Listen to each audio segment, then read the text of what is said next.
వాజ్పేయి జీవితాన్ని యువత ఆదర్శంగా తీసుకోవాలని కేంద్ర మంత్రులు కిషన్ రెడ్డి, బండి సంజయ్ అన్నారు. ఆయన ఎంతో పారదర్శకంగా పాలన సాగించారన్నారు. నాంపల్లి బీజేపీ కార్యాలయంలో వాజ్పేయి జయంతి ఉత్సవాలు ఘనంగా జరిగాయి. ఆయన చిత్రపటానికి బీజేపీ నేతలు నివాళులర్పించారు. ఈ సందర్భంగా దేశానికి వాజ్పేయి చేసిన సేవల్ని గుర్తు చేసుకున్నారు.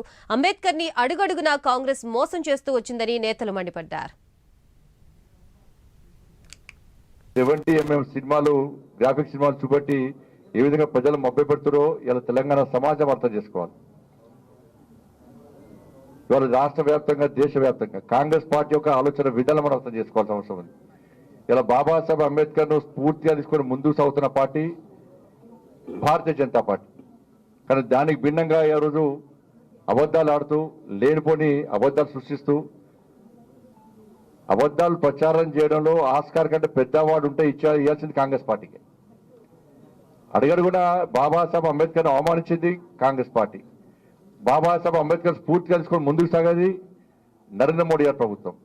ఇలా అంబేద్కర్ ను 2 సార్లు ఎన్నికల్లో ఓడగొట్టింది కాంగ్రెస్ పార్టీ. 21 మందికి భారతరత్న ఇచ్చారు, నెహ్రూకి ఇచ్చుకున్నారు, ఇందిరాగాంధీకి ఇచ్చుకున్నారు తప్ప ఏ రోజు బాబాసాహెబ్ అంబేద్కర్ కు భారతరత్న ఇవ్వాలని చెప్పి ఏ నోవాడు కూడా ఆలోచించిన పార్టీ కాంగ్రెస్ పార్టీ. ఇలా కనీసము సెంట్రల్ హాల్లో అంబేద్కర్ గారి చిత్రపటం పెట్టకుండా అవమానించింది కాంగ్రెస్ పార్టీ. కాంగ్రెస్ పార్టీ ఈరోజు అంబేద్కర్ గారిని అవమానించింది కాబట్టి 2014లో కాంగ్రెస్ పార్టీ కేవలం 44 సీట్లకు మాత్రమే పరిమితమైంది.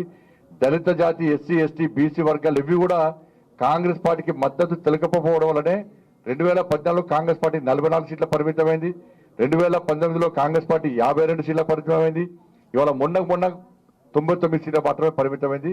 ఇలా కాంగ్రెస్ పార్టీ దాని గురించి గుణపాఠం నేర్చుకోకుండా తిరిగి భారతీయ జనతా పార్టీని దళితులకు వ్యతిరేకమైన ముద్ర వేయడానికి ప్రయత్నం చేయడం చాలా సిగ్గు చేయడం వల్ల వాళ్ళ భారతీయ జనతా పార్టీ నరేంద్ర మోడీ గారి ప్రభుత్వం కానీ, గతంలో అటల్ బిహారీ వాజ్పేయి గారి ప్రభుత్వం కానీ, భారత ప్రభుత్వం తరఫున, భారతీయ జనతా పార్టీ తరఫున, రాష్ట్ర ప్రభుత్వాల తరఫున, అనేక సామాజిక సంస్థల తరఫున కూడా ఈ జన్మ శతాబ్ది ఉత్సవాలు ఈ రోజు నుంచి వచ్చే సంవత్సరము డిసెంబర్ 25 వరకు కూడా మరి కొనసాగించాలని పార్టీ నిర్ణయించడం జరిగింది. ఈ సందర్భంగా పెద్దలు అనేక విషయాలు మాట్లాడారు. ఈనాటి రాజకీయ నాయకులకు, ముఖ్యంగా యువకులకు వాజ్పేయి గారి జీవితము ఎంతో ఆదర్శమైనటువంటి జీవితం. వారు మరి జనసంఘలో ఉన్నప్పుడు కానీ నవయువ సామ్రాట్గా, యువ హృదయ సామ్రాట్గా ఆయన పేరు తెచ్చుకున్నారు దేశంలో. వాజ్పేయి గారు మీటింగ్ పెడుతున్నారంటే బస్సులు లేకపోతే వెహికల్స్ పెట్టాల్సిన అవసరం లేదు. వేలాది మంది ప్రజలు స్వచ్ఛందంగా వాజ్పేయి గారు ఉపన్యాసం వినడం కోసం దేశంలో ఏ మూలకెళ్ళినా కూడా వచ్చేటువంటి వాళ్ళు. అటువంటి గొప్ప నాయకుడు, ఆదర్శమైనటువంటి వ్యక్తిత్వం కలిగినటువంటి నాయకుడు అటల్ బిహారీ వాజ్పేయి గారు.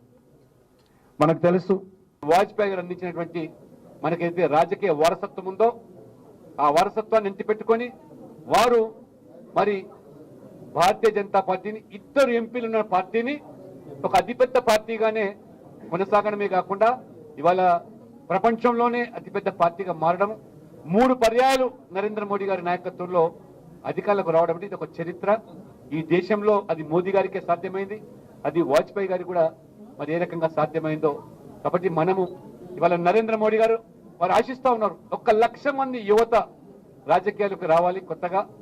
ఎందుకంటే ఈ ఆధునిక ప్రపంచంలో భారతదేశాన్ని ఒక శక్తివంతమైనటువంటి ఆత్మ నిర్భర్ భారత్గా తీర్చిదిద్దాలంటే యువత అవసరం అని చెప్పి ఆ దిశలో వాజ్పేయి గారు ఏదైతే రాజకీయాలు వారు నేర్పారో నైతిక విలువలతో, అటువంటి రాజకీయాలు మరి ఇవాళ మరి కుటుంబ ప్రమేయం లేకుండా, వారసత్వ రాజకీయాలు కాకుండా అవినీతికి ఆమడ దూరంగా ఉండేటువంటి ఈ సంతుష్టికర రాజకీయాలకు స్వస్తి పలికి ముందుకు పోవాల్సిన అవసరం ఉంది.